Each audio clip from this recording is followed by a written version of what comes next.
የተወደዳችሁና የተከበራችሁ አድማጭ ተመልካቾቻችን የዕለቱን ትኩስ አበይት መረጃ ይዘንላችሁ ከትመናል። ዜናዎቹን የምናጠናቅረው ድሬ ዜና እንሰኛለን። እስከ ዜናዎቹን ፍጻሜ አብረውን ይዝለቁ።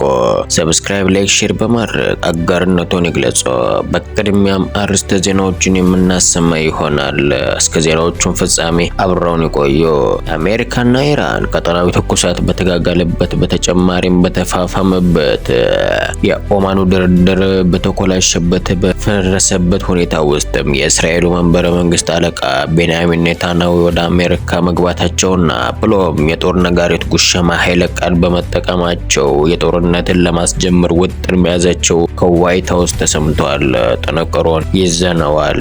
ኢራን በበኩሏ እስራኤልና አሜሪካ እጅና ጓንት ሆነው የጦር ዝናብ ቢያዘንቡ ጥቃት ቢፈጽሙ ፋርሶችን በበኩላቸው በመካከለኛው ምስራቅ የሚገኙ የአሜሪካ ሀብትና ንብረት ወታደራዊ ኃይል ላይም የአጸፋ ምላሽ እንደምትወስድ አስጠንቅቀዋል።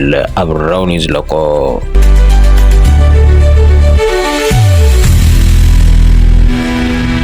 በአሜሪካና ኢራን መካከል ያለው ውጥረት እየተፋፋመ ብሎም እየተባባሰ መጥቶ ወደ መግባባት ዲፕሎማሲያዊ ስምምነት ያመራል ተብሎ በሚጠበቅበት ቅድመ ሁኔታ ውስጥ የእስራኤሉ መንበረ መንግስት አለቃ ቤንያሚን ኔታንያሁ ወደ አሜሪካ ማቅናታቸው መግባታቸው ተሰምቷል።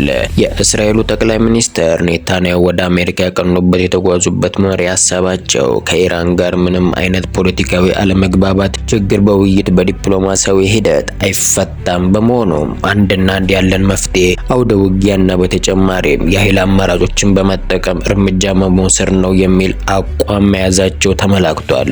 በዚሁ ምክረ ሀሳብ ላይም ኔታንያሁ ከትራምፕ ጋር በጽህፈት ቤታቸው ይመክራሉ ተብሎ ይጠበቃል። እንደ መገናኛ ብዙሃን ዘገባ መሰረትም ኔታንያሁ ወደ አሜሪካ ሲመጡ አሁን ለሰባተኛ ጊዜ መሆኑ በትንታኔ መልክ ዘግበዋል። በተያያዘ መረጃ መሰረትም በፖለቲካዊ አመራር ደረጃ በአንድ ዓመት ሂደት ውስጥም ለሰባተኛ ጊዜ በተደጋጋሚ ወደ አሜሪካ ያቀኑት ኔታንያሁ ያልተለመደና አግራሞትን የሚያጭር ነው ሲሉ ትንታኔውም ያትታል።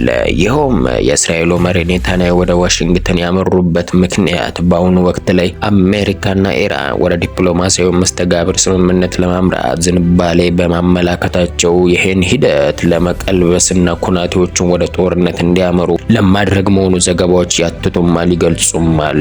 ትራምፕ የኒውክሌር አጀንዳ ላይ ትኩረት በማሳደር በዛው አውደ ሀሳብ ላይ ምክክርም ለማድረግ በመሻታቸው ከኢራን ጋር ለመግባባትም በጎ ምላሽ በማንጸባረቃቸው ነው። ኔታንያሁ በበኩላቸው የኢራን ሚሳኤልና ብሎም በቀጠናው ላይ የሚደገፉም የተለያዩ ታጣቂ ቡድኖችን ካላቀፈ ነገሮች ወደ አውደ ውጊያ በአፈሙዝ ላይ በመጋመድ በኢራን ላይ የተቀናጀ የጦር ዘመቻ በማሳለጥ አስፈላጊውን ዘመቻ ማድረግ አለብን ሲሉ ይደመጡማል።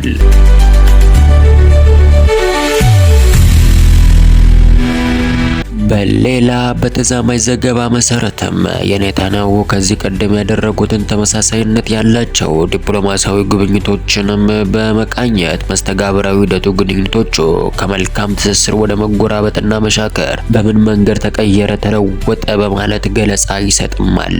ትራምፕ ወደ ጽሕፈት ቤታቸው እንዳቀኑ እንደገቡም ኔታንያሁ በጋዛ የተኩስ አቁም ስምምነትና በግዛቱ ላይ አዲስ የተባለ ካርታ ለማሳለት ተግባራዊነቱን ለማስፈጸም ከትራምፕ ጋር መምከራቸውንና ብሎም በአሜሪካ ኮንግረስ ላይ ያደረጉት ንግግርን በመመርኮዝ በወቅቱ ላይ የአሜሪካን ድጋፍ ለማግኘት በመቻላቸውን ይታወስማል።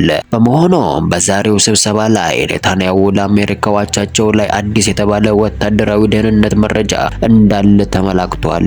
ኔታንያሁ ወደ አሜሪካ ሲያቀኑ የእስራኤሉ የስለላ ድርጅት ሞሳድ ያቀናጃቸውን የመረጃ ቋት ይዘው በመሆኑ ኢራን ማዘናጋ ጊዜ መግዣ አሰላለፍን ትከተላለች የሚል ሀሳባቸውን ለትራምፕ አሳውቀውማል።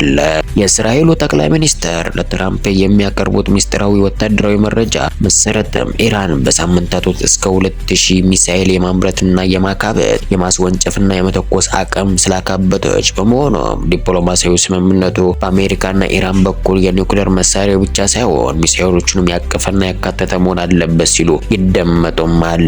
አለበለዚያ እስራኤል ሉዓላዊነቷን ብሎ ምልኗን ለማስቀ በመቀጠል የጦርነትን አካሄድና አማራጮችን እንደምትጠቀም የኔታንያሁ ወደ አሜሪካ ጉዞ ያትትማል ይገልጽማል።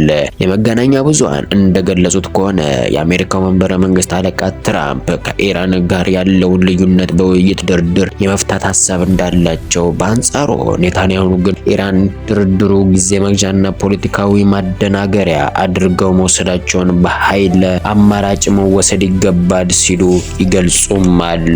ብሎም ተርፎም እንግዲህ ኔታንያሁ በዚህ መልኩ እየሰፋ ያለውን የትራምፕና የኔታንያሁ የርዕዮተ ዓለም ልዩነት በቀጠለበት ሁኔታ ውስጥ የአሜሪካው ፕሬዝዳንት ዶናልድ ትራምፕ በዛሬው ዕለት በጽሕፈት ቤታቸው የእስራኤሉን አለቃ ኔታንያሁን አግኝተው ያወጋሉ፣ ይቀበሉማል ሲል ይጠበቃል። ትራምፕ ከኢራን ጋር የሚያደርጉት ድርድር ካልተሳካ በተጨማሪም መጠነ ሰፊ ግዙፍ የተባለ የጦር ጀት አውሮፕላን እርግብም ተሸካሚ መርከብ ወደ መካከለኛው ምስራቅ ሊልኩ መሆኑ መረጃዎች ይገልጹማል።